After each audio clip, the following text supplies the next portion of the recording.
ભારતમાં પુરુષોના ગંજી ચડ્ડી વધારે વેચાય છે ને એના કારણે માર્કેટમાં તેજી આવશે અને યુકે કે ઓસ્ટ્રેલિયામાં મહિલાઓની લિપસ્ટિક્સ વધારે વેચાય છે એના કારણે મંદી આવશે. આ વાત સાંભળીને તમને હસવું આવી ગયું ને? પણ આ હું નથી કહેતો, આ તો મોટા મોટા અર્થશાસ્ત્રીઓ કહે છે. હા મિત્રો, સાચું સાંભળ્યું તમે. અર્થશાસ્ત્રની ભાષામાં આને મેન્સ અંડરવેર ઇન્ડેક્સ અને લિપસ્ટિક ઇન્ડેક્સ એવા બે નામ અપાયા છે.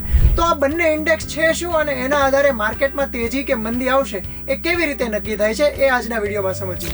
ગુજરાત સમાચારના ડિજિટલ પ્લેટફોર્મ્સ પર હું છું મયુર અને આજના વિડીયોમાં આપણે પહેલા સમજીએ કે મેન્સ અંડરવેર ઇન્ડેક્સ ખરેખર શું છે.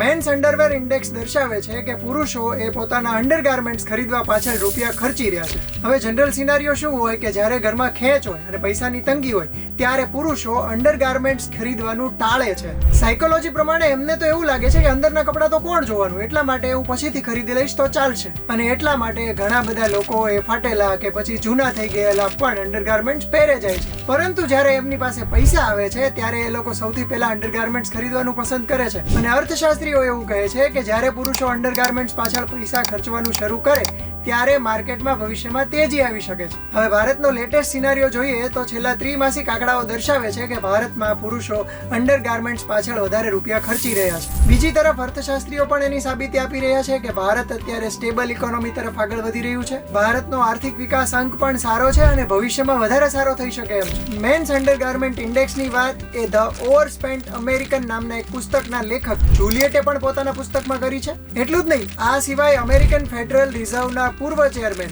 એલન ગ્રીનસ્પેન પણ આ પ્રકારની વાત પર ભાર મૂકી ચૂક્યા છે. હવે બીજી વાત લિપસ્ટિક ઇન્ડેક્સની કે મહિલાઓ વધારે લિપસ્ટિક ખરીદે તો એના કારણે મંદી આવશે એવી આગાહી કઈ રીતે કરવામાં આવે છે. હવે આપણે બધા જાણીએ છીએ કે મહિલાઓને જનરલી તો જ્વેલરી લેવી હોય છે કે પછી મોંઘા બેગ્સ અને પર્સ લેવા હોય છે.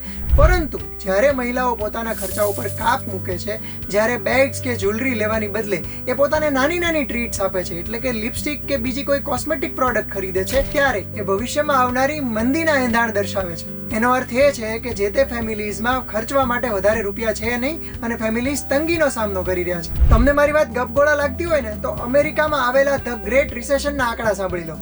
એ સમયે મહિલાઓએ કોસ્મેટિક્સ પાછળ 25% જેટલો વધારે ખર્ચ કર્યો હતો, જે દર્શાવે છે કે મહિલાઓ પોતાને નાની નાની ટ્રીટ્સ આપીને ખુશ રાખી રહી હતી. અને યુકે અને ઓસ્ટ્રેલિયા જેવા દેશોના છેલ્લા કેટલાક વર્ષોના આંકડાઓ જોઈએ તો એના ઉપરથી પણ લાગી રહ્યું છે કે આ દેશોમાં બહુ નજીકના ભવિષ્યમાં મંદી આવી શકે છે. કેટલાક અર્થશાસ્ત્રીઓ તો અમેરિકા વિશે પણ આવી વાત કરી રહ્યા છે. અને આ વસ્તુની ખરાઈ તમારે કરવી હોય તો બિઝનેસને લગતા છાપાઓ વાંચશો તો તમને ખ્યાલ આવી જશે કે આ 3 દેશો વિશે કયા પ્રકારની આગાહીઓ કરવામાં આવે છે. ન્યુયોર્ક ટાઈમ્સ સહિતના જાણીતા અખબારોએ આ પ્રકારના આર્ટિકલ્સ છાપ્યા છે અને યુકેમાં છેલ્લા 1 વર્ષમાં લિપસ્ટિકનું વેચાણ 10% જેટલું વધારે થયું હતું એ પણ એક આંકડો જાણવા જેવો છે. હવે નવા જમાનામાં લિપસ્ટિક ઇન્ડેક્સનો ટ્રેન્ડ થોડો ઘણો બદલાયો છે.